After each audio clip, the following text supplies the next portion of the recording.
Hello humans, it's just Martine and welcome to the start of another weekly reading vlog. It's Monday afternoon and I just finished my weekend reading vlog, so here I am. Nothing to tell you yet, just hello. How are you? Hope you're doing well. Let's kick it.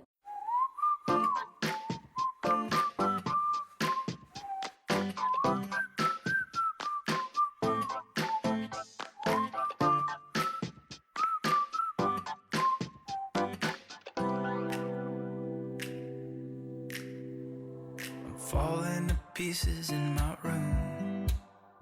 Are you coming over? That's cool. I could use a little something to do. We could go outside, take a little ride if you want to. That's cool. I did what I was supposed to. There's nothing left for me to do. So now I'm walking out my head through open windows. Cause that's what I feel like.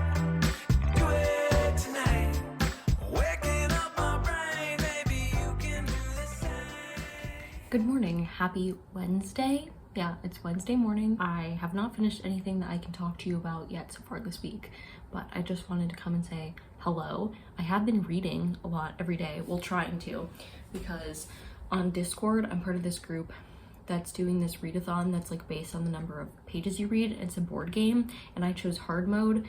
So each space represents 100 pages and there are 80 circles, but there are also places where if you land on them you go backwards. I calculated like the minimum number of pages that I should be reading every day to make it fully around the board, and I've been trying to hit that every day. But also because Harris is visiting this weekend, I know I won't have nearly as much time to read as I normally do, so I've also made a tracker to try and see how much of that reading I can get done before he gets here. So far for my Monday reading, I read 40 extra pages for my count for the day. I think yesterday I did about the same, but there's still a lot of circles on this page. Not the blue ones, that's just ink that bled through, but the rest of the circles, I want to fill up as many of them as I can before Harris gets here, so. Haha, even though I updated that I had nothing to tell you this morning, I do have 2 books to tell you about now. So the first is that I read Messy Roots by Laura Gao, I think it is, and that's a graphic memoir that I'm giving 3 stars. Her life story and experience with her native culture was really interesting to read about, but the narrative flow, this is my #1 issue with graphic novels almost always, was like not there for me. This was about her experience growing up Chinese American, particularly the effects that they saw around like COVID-19. So that was interesting to think about, and the art was cool. And then I also finished In the Lives of Puppets by TJ Klune today, which I'm giving 3.5 stars, making it, I think, the lowest rated I've ever given one of TJ Klune's books. I think I've read 3. I've given 2 of them 5 stars. One, I forget what I rated it, but that's a less common one. But anyway, yeah, so this one I gave 3.5 stars, and this is like a brand new book, hot off the presses. I don't know how I managed to snag it from my library, but I hit the ebook and I read it. And okay, I really enjoyed the first bit, and then the last bit I found interesting, but the middle, the like late middle part, I really didn't like. There was way too much action in it for me. If you did not know, In the Lives of Puppets is like a Pinocchio retelling that's got like a sci-fi twist. So we're following this boy and he was made by a robot.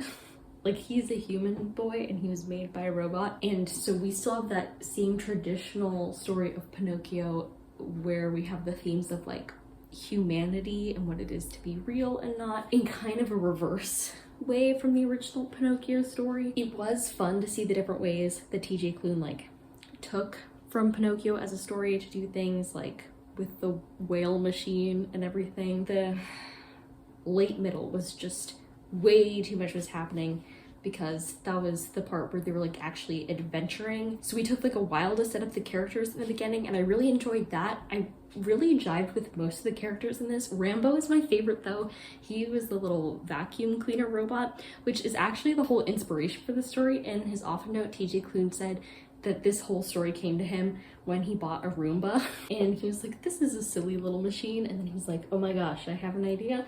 And I definitely feel that in Rambo. So Rambo was definitely my favorite. I also didn't understand necessarily the connection between Vic and Hap. So that's unfortunate because that dynamic was like really important to the plot, but I just didn't feel it. I did appreciate that it had an ace main character, canonically ace main character. That was fun. I had no idea about that. So I just read it and they made a comment about it and I was like, what? And I looked it up and I was like, yeah, this is a thing. And then I kept reading it. It was like mentioned more and more. So that was really cool. Not my favorite TJ Klune book, but it was still like a fun time, excluding that late middle part that I really didn't jive with, but that's the update. And tonight I'm going to Zumba, so I'm excited about that. And I'll fill you in if I read anything else. Want me to say something? I come up with nothing. Maybe we can talk until we figure out a topic. Happy Sunday. On Saturday morning, I finished Bonita Avenue by Peter Buwalda, which is translated from, I think, Dutch? Translated from Dutch by Jonathan Reeder. I gave it like 3.5 stars, I'm pretty sure. It's just like a family drama. It's a pretty thick family drama.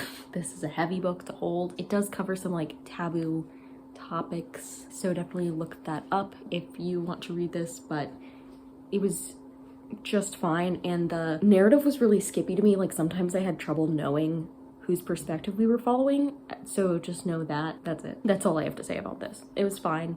There were some good parts.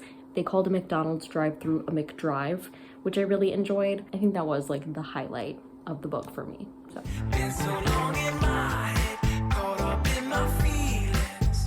I've been waiting for something new to happen. So I totally thought that I ended that vlog, but I didn't. So I'm here to say that's it. If you like this video, go ahead and give it a big thumbs up and comment down below. How are you? What's up? What's cooking? What was the last movie you saw? And subscribe for more reading, writing, and college lifestyle content. And until next time, bye humans, bye!